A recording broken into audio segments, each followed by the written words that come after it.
Everyone अस्सलाम वालेकुम, नमस्ते एंड सत श्री अकाल। आई होप आप लोग बिल्कुल ठीक होंगे और मैं भी बिल्कुल ठीक हूँ। आज हम लोग रिएक्शन देने वाले हैं बीजेपी वर्सेस कांग्रेस। और इससे पहले हमने एक और वीडियो पे रिएक्शन दिया था और वो भी इसी टॉपिक पे रिएक्शन दिया था। सो उस टॉपिक पर काफ़ी लोगों का रिस्पांस आया था कि वो बीजेपी को सपोर्ट करते हैं, क्योंकि बीजेपी की जो हुकूमत है, गवर्नमेंट ने बहुत ज़्यादा काम किया है और उनके आने के बाद जीडीपी जो है वो काफ़ी ज़्यादा इंक्रीज़ हुई है अकॉर्डिंग टू सब्सक्राइबर्स जो कि मुझे वॉच कर रहे हैं। उन्होंने मुझे वीडियो के अकॉर्डिंगली बताया है। सो आप लोग इससे एग्री करते हैं तो आप मुझे कमेंट बॉक्स में बताइए, और अगर नहीं करते तो भी बताएं कि क्यों नहीं एग्री करते आप लोग। आज हम लोग रिएक्शन देने वाले हैं इस टॉपिक पर। रोड्स, हाईवे, रेलवे, कंस्ट्रक्शंस वगैरह जो हैं, इनके अकॉर्डिंगली कांग्रेस में ज़्यादा काम हुआ है या फिर मोदी जी मतलब कि बीजेपी के हुकूमत में हुआ है गवर्नमेंट की। सो इससे पहले इकनॉमी पर हमने बात की थी और जीडीपी पर बात की थी कि किसके अकॉर्डिंगली ज़्यादा था, तो उसका वोट जो है वो बीजेपी को ज़्यादा गया था और इकनॉमिकली कांग्रेस को गया था डेफिनेटली। सो चलते हैं अपनी वीडियो की तरफ और देखते हैं कि किसकी गवर्नमेंट में कितना काम हो रहा है और कौन किससे एग्री करता है। सो बिना देरी के चलते हैं इस वीडियो की तरफ और रिएक्शन देते हैं। So let's start.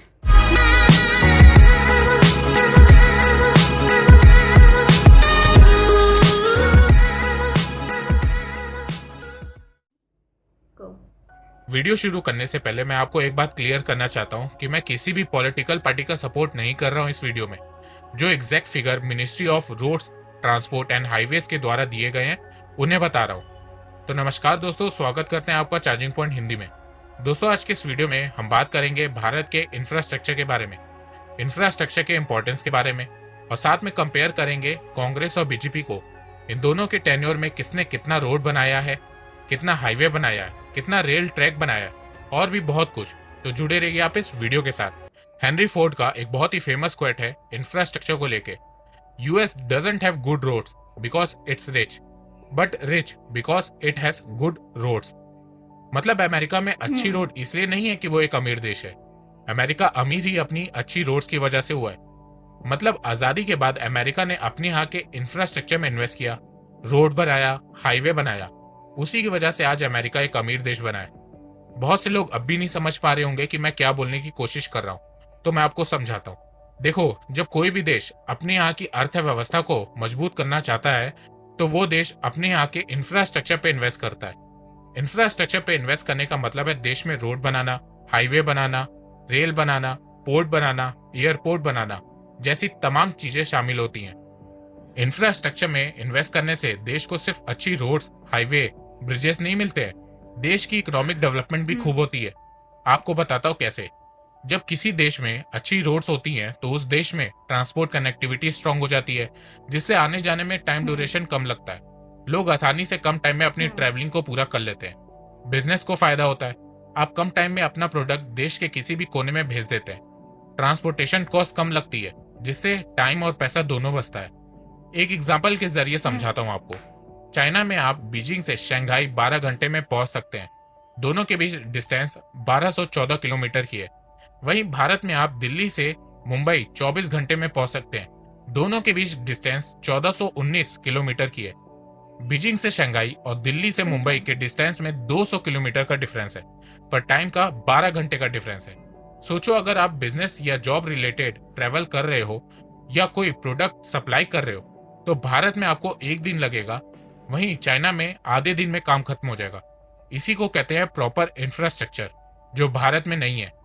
और ये मैं बाय रोड या बाय ट्रेन की बात कर रहा हूँ। इंफ्रास्ट्रक्चर में इन्वेस्ट करने से देश में बहुत सी इंप्लॉयमेंट जनरेट होती है, लोगों को नौकरियां मिलती हैं, स्मॉल और मीडियम बिजनेसेस को भी फायदा पहुंचता है। बहुत से लोग ये समझते हैं कि इंफ्रास्ट्रक्चर में इन्वेस्ट करने से सिर्फ मजदूरों को काम मिलता है, तो ऐसा नहीं है। बहुत सी ऑपरेशन, मैनेजमेंट जॉब भी जनरेट होती है। आपको एक एग्जाम्पल के थ्रू समझाता हूँ। भारत सरकार ने 2017 में एक प्रोजेक्ट लॉन्च किया था, भारतमाला। भारतमाला एक इंफ्रास्ट्रक्चर प्रोजेक्ट है जिसमें सरकार रोड, हाईवे, इकोनॉमिक कॉरिडोर बनाएगी। भारतमाला प्रोजेक्ट के अंडर 22 मिलियन नौकरियां जनरेट होंगी। ये नौकरियां सिर्फ मजदूरों के लिए नहीं होंगी, बहुत सी ऑपरेशनल और मैनेजमेंट जॉब भी होगी। और उसके अलावा जो कंपनीज इस प्रोजेक्ट में पार्ट लेंगी वहां भी जॉब्स जनरेट होंगी। तो इसीलिए दुनिया भर की सरकारें इंफ्रास्ट्रक्चर पे इन्वेस्ट करती हैं, जिससे एक तो देश में ट्रांसपोर्ट कनेक्टिविटी बेहतर हो सके और साथ में नौकरियां पैदा हो सके। इंफ्रास्ट्रक्चर में इन्वेस्ट करने से देश के बैकवर्ड एरिया भी डेवलप होने लगते हैं। जब सरकार बैकवर्ड एरिया में रोड बनाती है तो बैकवर्ड एरिया में अपने आप ही लोगों के लिए एम्प्लॉयमेंट का रास्ता खुल जाता है और बिजनेस का भी रास्ता खुल जाता है। अब कंपेयर करते हैं कांग्रेस और बीजेपी को इंफ्रास्ट्रक्चर के थ्रू। सबसे पहले बात करते हैं नेशनल हाईवे के कंस्ट्रक्शन के बारे में। Ministry of road transport and highway की रिपोर्ट के मुताबिक 1947 से 1998 तक नेशनल हाईवे की लेंथ 49,585 किलोमीटर थी। मतलब 51 साल में 49,585 किलोमीटर नेशनल हाईवे बना। फिर उसके बाद अटल बिहारी वाजपेयी जी की सरकार आई। उस दौरान 15,984 किलोमीटर नेशनल हाईवे बना और टोटल नेशनल हाईवे की लेंथ 65,569 किलोमीटर पहुंच गई। उसके बाद 10 साल कांग्रेस की सरकार रही। उस दौरान 27,282 किलोमीटर नेशनल हाईवे बना और टोटल नेशनल हाईवे की लेंथ 2014 तक 92,851 किलोमीटर तक पहुंच गई। फिर उसके बाद आई बीजेपी सरकार और जून 2018 तक बीजेपी ने 30,037 किलोमीटर नेशनल हाईवे बनाया और टोटल नेशनल हाईवे की लेंथ जून 2018 तक 1,22,888 किलोमीटर हो गई। बीजेपी सरकार का 61,164 किलोमीटर नेशनल हाईवे के कंस्ट्रक्शन का प्रोजेक्ट अभी चल रहा है। उसके अलावा बीजेपी सरकार ने 53,031 किलोमीटर के नए नेशनल हाईवे के प्रोजेक्ट को डिक्लेयर किया है। बीजेपी ने कांग्रेस को महज 4 साल में ही पीछे छोड़ दिया था नेशनल हाईवे कंस्ट्रक्शन के मामले में। भारत के नॉर्थ ईस्ट इलाकों की बात करते हैं तो उसमें बीजेपी सरकार कांग्रेस से आगे। जहां कांग्रेस सरकार के कार्यकाल में 5 साल में पर डे 0.6 किलोमीटर हाईवे बनता था नॉर्थ ईस्ट के इलाकों में, वहीं बीजेपी सरकार के कार्यकाल में पर डे 1.5 किलोमीटर हाईवे बन रहा है। रोड कंस्ट्रक्शन की बात करें तो जहां कांग्रेस सरकार ने 7 साल में 33,038 किलोमीटर रोड बनाई, वहीं बीजेपी सरकार ने महज 4.5 साल में ही 33,361 किलोमीटर रोड बना दिए। जहां कांग्रेस के समय में पर डे 11.7 किलोमीटर रोड बना करती थी, वहीं बीजेपी गवर्नमेंट के समय में पर डे 27 किलोमीटर रोड बन रही है और बीजेपी सरकार इसको 40 किलोमीटर पर डे ले जाने की कोशिश कर रही है। अभी कुछ दिनों पहले ही आपने सुना होगा कि इंडिया चाइना बॉर्डर पे 75% इंफ्रास्ट्रक्चर का काम कंप्लीट हो चुका है। 2014 से पहले इंडिया चाइना बॉर्डर पे कोई कंस्ट्रक्शन नहीं हुआ करता था, तो यहाँ पे कोई कंपैरिजन नहीं बनता है। रेलवे की बात करें तो कांग्रेस ने 2009 से 2014 के बीच 2.30 लाख करोड़ रुपीस स्पेंड किया था रेलवे के इंफ्रास्ट्रक्चर पे। वहीं बीजेपी ने 2014 से 2018 के बीच 3.82 लाख करोड़ रुपीस स्पेंड किया रेलवे के इंफ्रास्ट्रक्चर पे। न्यू रेल लाइन प्रोजेक्ट की बात करें तो कांग्रेस ने 5 साल में 5,431 किलोमीटर के 54 new rail line project sanction किए। वहीं बीजेपी ने 21,295 किलोमीटर के 188 न्यू लाइन प्रोजेक्ट सैंक्शन किए। डबलिंग ऑफ ट्रैक्स में कांग्रेस ने 5 साल में 5,087 किलोमीटर के 108 प्रोजेक्ट सैंक्शन किए। वहीं बीजेपी ने 20,500 किलोमीटर के 255 प्रोजेक्ट सैंक्शन किए। रेलवे इलेक्ट्रिफिकेशन की बात करें तो कांग्रेस ने 5 साल में 2,000 किलोमीटर रेल ट्रैक को इलेक्ट्रीफाइड किया। वहीं बीजेपी ने 5 साल में 11,947 किलोमीटर रेल ट्रैक को इलेक्ट्रीफाइड कर दिया। अब बात करते हैं मेट्रो कंस्ट्रक्शन की। तो 2002 तक भारत में सिर्फ 8 किलोमीटर लंबी मेट्रो रेल ट्रैक थी। फिर 2004 से 2014 के कांग्रेस के कार्यकाल में 250 किलोमीटर मेट्रो रेल ट्रैक का कंस्ट्रक्शन हुआ और 2014 तक भारत में total 258 kilometre metro rail track operational लायक तैयार हो गई थी। फिर उसके बाद बीजेपी के 5 साल के कार्यकाल में 326 किलोमीटर मेट्रो रेल ट्रैक का कंस्ट्रक्शन हुआ और फरवरी 2019 तक भारत में ऑपरेशनल लायक 585 किलोमीटर लंबी मेट्रो रेल लाइन ट्रैक तैयार हो चुकी थी। इसके अलावा बीजेपी का 622 किलोमीटर का मेट्रो रेल का प्रोजेक्ट अंडर कंस्ट्रक्शन में है। कांग्रेस गवर्नमेंट से कंपेयर करें तो बीजेपी गवर्नमेंट ने 3.6 times more metro project deliver किया है 5 साल में। उसके अलावा बीजेपी गवर्नमेंट ने भारत के लिए बुलेट ट्रेन का प्रोजेक्ट जापान के साथ फाइनल कर लिया है और इस पे काम भी चालू हो चुका है, पर पॉलिटिक्स के चलते महाराष्ट्र में अभी काम रोक दिया गया है और यही सबसे बड़ी प्रॉब्लम है भारत में। भारत में साल दर साल इंफ्रास्ट्रक्चर में इन्वेस्टमेंट बढ़ रहा है, पर अब भी ये बहुत कम है दूसरे देशों के मुकाबले। भारत चाइना का एग्जांपल लेते हैं। बहुत से लोग आज तक ये समझ नहीं पा रहे हैं कि चाइना आखिर भारत से आगे कैसे निकल गया, क्योंकि 1980 तक दोनों देशों की अर्थव्यवस्था लगभग एक बराबर थी। फिर उसके बाद चाइना ने ऐसा क्या किया जिससे वो बीते 40 सालों में भारत से आगे निकल गया? तो इसका सिंपल सा जवाब है इंफ्रास्ट्रक्चर। चाइना ने बीते 40 सालों में इंफ्रास्ट्रक्चर में खूब इन्वेस्ट किया, जिसके चलते आज वो एक इकोनॉमिक सुपर पावर और एक मैन्युफैक्चरिंग सुपर पावर देश बन गया। आप इस फिगर में देख सकते हैं कि 1992 से 2011 तक चाइना ने ऑन एन एवरेज हर साल अपनी जीडीपी का 8.5% इन्वेस्ट किया है इंफ्रास्ट्रक्चर में, वहीं भारत ने सिर्फ 4.7%। इंफ्रास्ट्रक्चर में इन्वेस्ट करने से चाइना में ट्रांसपोर्ट कनेक्टिविटी स्ट्रांग हो गई, उससे चाइना में नए बिजनेस खुलने लगे और धीरे धीरे चाइना मैन्युफैक्चरिंग जायंट बन गया। और इसी प्रॉपर इंफ्रास्ट्रक्चर के चलते दुनिया भर की कंपनीज ने चाइना में अपना मैन्युफैक्चरिंग प्लांट खोलना चालू किया। भारत को 2022 तक सस्टेनेबल ग्रोथ मेंटेन करने के लिए 50 ट्रिलियन रुपीस लगभग $777 बिलियन इन्वेस्ट करना होगा इंफ्रास्ट्रक्चर में। इकोनॉमी सर्वे के मुताबिक अगर भारत को 2024-25 तक $5 ट्रिलियन इकोनॉमी बनना है तो उसे इंफ्रास्ट्रक्चर पे $1.4 ट्रिलियन खर्च करना होगा। इसी सर्वे के मुताबिक भारत को हर साल अपनी जीडीपी का 7 से 8% स्पेंड करना होगा इंफ्रास्ट्रक्चर पे, अगर उसे 2032 तक $10 ट्रिलियन इकोनॉमी बनना है तो लगभग कम से कम $200 बिलियन खर्च करना होगा भारत को इंफ्रास्ट्रक्चर पे हर साल। इस समय भारत 100 से 110 बिलियन खर्च कर रहा है इंफ्रास्ट्रक्चर पे, जो कि बहुत कम है। और अब तो कोरोना के चलते अर्थव्यवस्था की लगी पड़ी है, तो अगर भारत सरकार को अर्थव्यवस्था को वापस से पटरी पे लाना है तो इस समय उसे सिर्फ इंफ्रास्ट्रक्चर पे जितना हो सके इन्वेस्ट करना होगा, जिससे से ज्यादा नौकरियां पैदा होंगी, देश में अनएम्प्लॉयमेंट कम होगी, लोगों के पास पैसा आएगा, फिर उससे वो सामान खरीदेंगे, जिससे सामान की डिमांड बढ़ेगी, फिर उसकी सप्लाई बढ़ेगी, फिर उससे मैन्युफैक्चरिंग सेक्टर चलने लगेगा, फिर उससे और नौकरियां पैदा होंगी और फिर ये साइकिल चलती रहेगी। इसीलिए मैंने आपको स्टार्टिंग में हेनरी फोर्ड का कोट बताया था। तो दोस्तों, अगर आपको ये वीडियो पसंद आया तो आप इस वीडियो को लाइक कीजिए, और अब आप मुझे सपोर्ट भी कर सकते हैं पेट्रियन के थ्रू और यूट्यूब में ज्वाइन बटन के थ्रू। और हाँ, अगर आपको financial market, share market, mutual fund के बारे में जानना है तो मैं आपको 4,720 रुपए का कोर्स फ्री में दे सकता हूँ, उसकी लिंक डिस्क्रिप्शन में है। मैं ऐसे ही पॉजिटिव वीडियोस लाता रहूंगा आप लोगों के लिए, तो चैनल को सब्सक्राइब करना बिल्कुल भी मत भूलिए और वीडियो को शेयर करना बिल्कुल भी मत भूलिए। अभी तक के लिए बस इतना ही। धन्यवाद। जय हिंद, जय भारत। इंफ्रास्ट्रक्चर के बारे में जो कि road, highway, railway, metro and सब के बारे में जो कि इन्होंने बहुत ही अच्छे से बताया है। और इस वीडियो में बेसिकली बीजेपी की गवर्नमेंट और जो कांग्रेस की गवर्नमेंट है उसके अकॉर्डिंगली डिफरेंसेस दिखाए हैं कि कितना डिफरेंस है इनके काम करने में, क्या क्या मतलब कि दोनों की गवर्नमेंट में कितना भारत जो है इंडिया आगे से आगे गया है। सो इस वीडियो में अकॉर्डिंग टू जो इन्होंने चार्ट बताया, और ये काफ़ी अनबेस्ड एक काफ़ी अच्छी वीडियो थी जिसमें इन्होंने ऐसे एक्सप्लेन किया है कि किसी का साथ भी नहीं दिया और वीडियो में हर चीज़ को एकदम क्लियर करके रख दिया।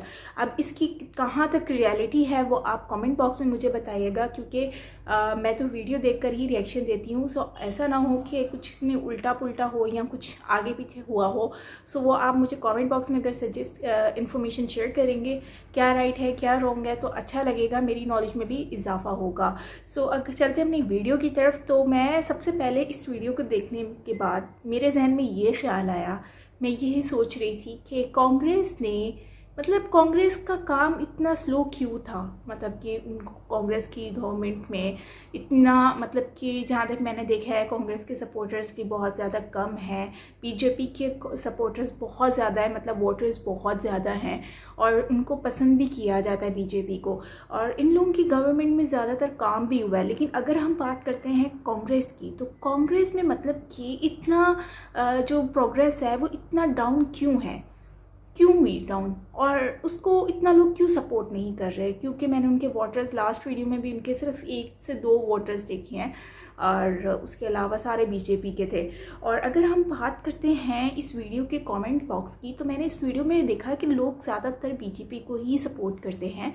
और जहाँ तक इन्होंने स्टार्टिंग की बात की है, तो स्टार्टिंग में बिल्कुल सही कहा कि रोड जो है, रोड से आप लोग जो है वो मतलब कि आपका मुल्क जो है वो पहचाना जाता है, आपका मुल्क जो है वो अमीर होता है। आप इसलिए अमीर नहीं हो कि आपके मुल्क में रोड है, आप इसलिए अमीर हो कि रोड की वजह से आप लोग अमीर हो। आप लोग अमीर हो इसलिए नहीं कि आपके मुल्क में रोड है। सो ये सारी चीज़ें होती हैं जो हमें नोट करने वाली होती हैं। हम लोग बड़ी बड़ी बिल्डिंग्स बना देते हैं कि हाँ ये बिल्डिंग्स बन गई, खूबसूरत बिल्डिंग्स हैं, तो इससे हमारा मुल्क जो है वो खूबसूरत बन जाएगा, अच्छा लगेगा। लेकिन सबसे मेन चीज़ जो इन्होंने बताई, हमें क्या ख़त्म करना है, बेरोज़गारी, अनएम्प्लॉयमेंट। और दूसरा ये है कि अपने टाइम को बहुत ज़्यादा सेव करना है और जितना हो सके हमें अर्न करना है, अर्न करके हमें परचेज़ करना है, परचेज़ करके उसको सेल करना है, जिससे एम्प्लॉयमेंट बहुत ज़्यादा हो जाएगी, लोगों को मतलब जॉब्स मिलना स्टार्ट हो जाएंगी, काम कारोबार ज़्यादा होगा, बिजनेस होगा। जैसे कि इन्होंने उसका दिखाया था चाइना से, इन्होंने कंपैरिजन काफ़ी ज़्यादा किया है। तो चाइना जो है बेसिकली ये अपनी तरफ से ठीक नहीं है कि चाइना में इतना ज़्यादा ग्रोथ है, लेकिन मैं इस चीज़ पे भी बहुत ज़्यादा मतलब कि कंफ्यूज हो गई, शॉक्ड हो गई कि इंडिया और चाइना मतलब कि 80 तक सेम था, 1980 तक बिल्कुल सेम परसेंटेज पे था, लेकिन अब जो है वो चाइना 40 सालों में काफ़ी ज़्यादा आगे बढ़ गया है। इसके पीछे क्या रीज़न है? सो अकॉर्डिंग टू हिम, ये जो वीडियो है इसके अकॉर्डिंगली बताया गया है कि चाइना जो है वो बेसिकली काफ़ी ज़्यादा तरक्की कर चुका है बिकॉज ऑफ रोड्स और यहाँ के जो हाईवे है, और जैसे कि दिल्ली टू मुंबई का रास्ता इन्होंने बताया कि 1400 किलोमीटर समथिंग है, जबकि वो 24 घंटों में आप ट्रैवल करते हो। और अगर हम वही रोड जो है वो अगर हम ट्रैवल करते हैं शंघाई टू नाम नहीं आ रहा मुझे, तो वहाँ तक आप बेजिंग से शंघाई तक का जो रास्ता है बेसिकली वो है मतलब कि जो 1200 किलोमीटर है, जबकि वो आप 1200 किलोमीटर 12 आवर्स में आप इजीली स्पेंड कर सकते हो, मतलब कर सकते हो सफ़र। सो काफ़ी डिफरेंस है। सो जहाँ तक मुझे इस वीडियो में समझ आया है ना, तो चाइना का यही फ़ायदा है कि वो लोग अपने रोड्स को बहुत ज़्यादा स्ट्रॉन्ग बना रहे हैं। अब जैसे कि पाकिस्तान और चाइना में एक हाईवे बन रहा है, सो ये एक मतलब कि वहाँ से चाइना के लिए बहुत इजी हो जाएगा अपनी चीज़ों को आगे दूसरी कंट्रीज़ में अपना प्रोडक्ट्स को इंपोर्ट एक्सपोर्ट करने में, और काफ़ी टाइम भी सेव होगा। मतलब कि चाइना हमेशा अपने टाइम को सेव करने के लिए रोड्स पे बहुत ज़्यादा कंसंट्रेशन करता है एज अ कम्पेयर टू, अगर हम बात कर लें दूसरी कंट्रीज़ की, तो दूसरी कंट्रीज़ में जिस कंट्रीज़ के रोड अच्छे होते हैं ना, तो वहाँ पर काफ़ी ज़्यादा मतलब कि डेवलपमेंट भी वहीं पर ही ज़्यादा है। लेकिन बात करते हैं मेट्रो की, रेलवे की, रैपिड की, तो हर चीज़ में बीजेपी को मैंने आगे देखा है एज़ कम्पेयर टू कांग्रेस। सो कांग्रेस हर चीज़ में पीछे है, ये बात मुझे भी समझ नहीं आ रही कि इसका क्या रीज़न है, क्यों कांग्रेस की प्रोग्रेस इतनी डाउन क्यों रही है।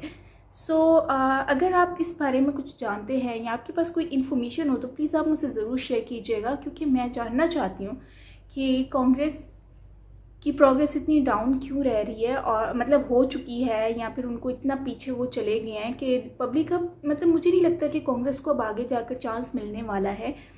बीजेपी ही मुझे लगता है कि लाइफ टाइम के लिए रहने वाले हैं, क्योंकि बीजेपी को इतना ज़्यादा सपोर्ट किया जाता है, उनके सपोर्टर्स इतने ज़्यादा हैं, उनको लोग इतना लाइक करते हैं, और लोग उनको ही लाइक करते हैं जिनका काम अच्छा होता है, जो कंट्री को फ़ायदा देते हैं। सो उनके अंडर में काफ़ी सारे प्रोजेक्ट्स जो है वो कंप्लीट हुए हैं बीजेपी की, और काफ़ी सारे जो हैं वो अभी स्टार्ट हो रहे हैं, जैसे रैपिड है, और भी बहुत सारे प्रोजेक्ट्स हैं जो कि अभी कंटिन्यू हुए हैं, और अभी 2024-25 तक कंप्लीट हो जाएंगे ऑल काफ़ी सारे प्रोजेक्ट्स। और अगर हाईवे की बात करें तो अभी इलेक्ट्रॉनिक हाईवे भी मुंबई टू दिल्ली का जो है वो स्टार्ट हुआ है, और वो ऑलमोस्ट करीब कंप्लीट होने वाला है, या हो जाएगा इन 2025 तक ऑलमोस्ट। सो ये इससे आइडिया हो रहा है कि बीजेपी की गवर्नमेंट क्यों इतनी आगे है। सो यस, ये थी हमारी आज की वीडियो। मुझे इस वीडियो में बहुत अच्छा लगा देखकर कि काफ़ी सारी इन्फॉर्मेशन शेयर की गई है, और किसी का साइड ना लेते हुए हर चीज़ को बिल्कुल परफेक्टली एक्सप्लेन किया गया है। और अब आप मुझे बताएं मज़ीद इन्फॉर्मेशन कमेंट बॉक्स में। सो मिलते हैं नेक्स्ट वीडियो के साथ। अपना बहुत सारा ख्याल रखिएगा। मैं हूं Saima Peerzada from Karachi, Pakistan. Bye bye.